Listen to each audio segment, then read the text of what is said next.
সোনকালে আসন ভাগ বতৰা সম্পন্ন হোৱাটো বিচাৰিছোঁ। গতিকে আপোনালোকে যিমান পাৰে সিমান সোনকালে আসন ভাগ বতৰা সম্পন্ন কৰক। আৰু আজি আমি ৰাইজৰ দলে ক'ব বিচাৰিছোঁ যে আমি ৰাইজৰ দলে 2020 চনত আত্মপ্ৰকাশ কৰিছিলোঁ আৰু এক প্ৰগতিশীল আঞ্চলিক ৰাজনৈতিক দল হিচাপে আমি অসমৰ প্ৰায় সকলো ঠাইতে আমাৰ সাংগঠনিক শক্তি গঢ়ি তুলিছোঁ।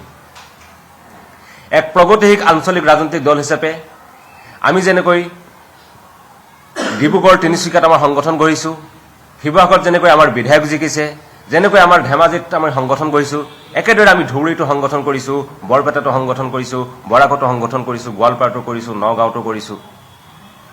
গতিকে আমি কংগ্ৰেছ নেতৃত্বক আহ্বান জনাইছোঁ যাতে আমাৰ ৰাইজৰ দলক উজনি অসম, নামনি অসম, মধ্য অসম, BTAD আৰু বৰাক এই সকলো অঞ্চলতে যেহেতু আমাৰ সংগঠন শক্তিশালী কৰি তুলিছোঁ, এই গোটেইকেইটা অঞ্চলতেই নিৰ্দিষ্ট সমষ্টিত আমি 26ৰ বিধানসভাত নিৰ্বাচনত যুঁজিব পৰাকৈ আমি প্ৰস্তুতি চলাই আছোঁ। গতিকে উজনি অসম, নামনি অসম, মধ্য অসম, BTAD, বৰাক এই সকলো অঞ্চলতে প্ৰতিনিধিত্ব কৰিব পৰাকৈ আমাক আসন দিবৰ বাবে আমি কংগ্ৰেছ দলক আহ্বান জনাইছোঁ। আমি কংগ্ৰেছ দলক আহ্বান জনাইছোঁ সংখ্যাগুৰু, সংখ্যালঘু, জনগোষ্ঠীয় সকলো মানুহকে প্ৰতিনিধিত্ব কৰিব পৰাকৈ আমি সংগঠন গঢ়ি তুলিছোঁ। আৰু সেইকাৰণে সংখ্যাগুৰু অঞ্চলত যেনেকৈ আমাক আসন দিয়ক, একেদৰে সংখ্যালঘু অঞ্চলতো আমাক আসন দিয়ক, একেদৰে জনগোষ্ঠীয় লোকৰ আধিপত্য থকা জনগোষ্ঠীয় লোকৰ বাবে সংৰক্ষিত আসনতো আমাক প্ৰতিনিধিত্ব কৰাৰ সুযোগ দিবৰ কাৰণে, প্ৰতিনিধিত্ব কৰাৰ কাৰণে আমাক আসন এৰি দিবৰ বাবে আমি কংগ্ৰেছ দলক আমি আহ্বান জনাইছোঁ। আমি এক প্ৰগতিশীল আঞ্চলিক ৰাজনৈতিক দল হিচাপে অসমৰ প্ৰতিটো জনগোষ্ঠীৰ মাজত, অসমৰ প্ৰতিটো অঞ্চলত গৈ আমি সংগঠন গঢ়ি তুলিছোঁ। আৰু এই প্ৰতিটো অঞ্চলত আমি কেতবোৰ নিৰ্দিষ্ট সমষ্টিত 26ত নিৰ্বাচন খেলিব পৰাকৈ আমাৰ সংগঠন গঢ়ি তুলিছোঁ। আৰু সেইকাৰণে কংগ্ৰেছ নেতৃত্বক আমাৰ আহ্বান, যেনেকৈ আমাক আপোনালোকে উজনি অসমত আসন দিয়ক, তেনেদৰে নামনি অসমতো আসন দিয়ক, তেনেকৈ মধ্য অসমতো আসন দিয়ক, তেনেকৈ BTAD এৰিয়াতো দিয়ক, তেনেকৈ বৰাক অঞ্চলতো দিয়ক।